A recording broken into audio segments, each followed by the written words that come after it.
তো বন্ধুগণ, এখন জুম্মার নামাজ পড়ে চলে এলাম। আর এখন ঘড়িটা বাজছে কটা দেখে নেন।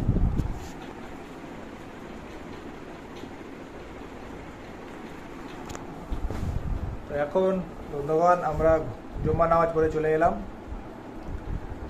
আর এখন আসরের সময় হয়ে গেল, আসরের নামাজটা পড়ে নেব। আর আজকেও প্রচণ্ড রোদ, এই কটা দিন অনেক রোদ হচ্ছে। আর আজকে ছিল শেষ জুম্মা, মানে এরপরে আর জুম্মা হবে না। আজকে মানে 12 তারিখ যদি ঈদ হয়, তাহলে আজকে হচ্ছে আপনার কত তারিখ? আজকে 5 তারিখ, মানে সামনের জুম্মা, এটাই রোজার মাসের শেষ জুম্মা। তো যাই হোক, এখন আসরের নামাজটা পড়ে একটু শুকবো।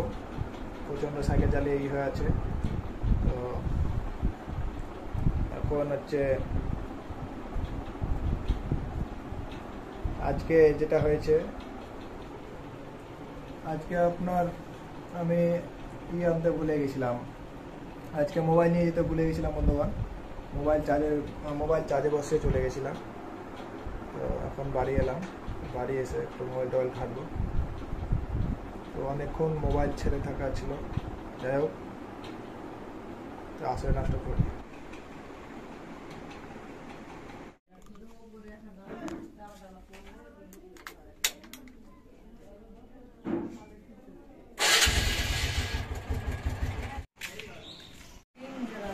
দিয়ে আমি বললাম যে থাক তাহলে, হাসপাতালে বসেনি। ও এটা হচ্ছে নিয়ে এলাম বরফটা, এখন দেখা যাক।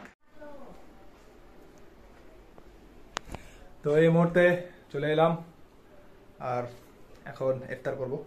যাই হোক, মোটরসাইকেল নিয়ে গেছিলাম, রাস্তাতে আটকে গেছিলাম, তেল ভরা ছিল তাও প্রবলেম করছিল। আবার তেল ভরলাম, দিয়ে আবার স্টার্ট নিয়ে তখন এলাম। যাই হোক, টাইম হয়ে গেছে, এখন নাচ করবো।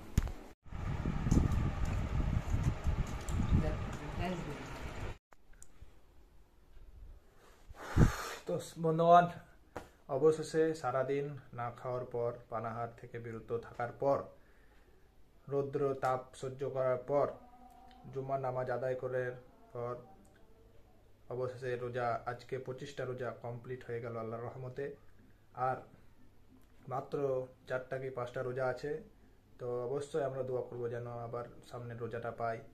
আর আমাদের যে সমস্ত আছে পাপ, সমস্ত সব যেন এই মাসে আল্লাহর কাছে গুনাহ থেকে ক্ষমা চেয়ে নেওয়ার একটা সুযোগ। তো যা হোক, কালকে 26টা রোজা হবে, তো সেই প্রস্তুতি নিতে হবে। দেখা হচ্ছে আপনাদের সাথে কালকের দিনে। ততক্ষণের জন্য আপনাদের দীর্ঘায়ু এবং স্বাস্থ্য কামনা করে আজকের ব্লগটি এখানে শেষ করছি। দেখা হচ্ছে আপনাদের সাথে কালকে।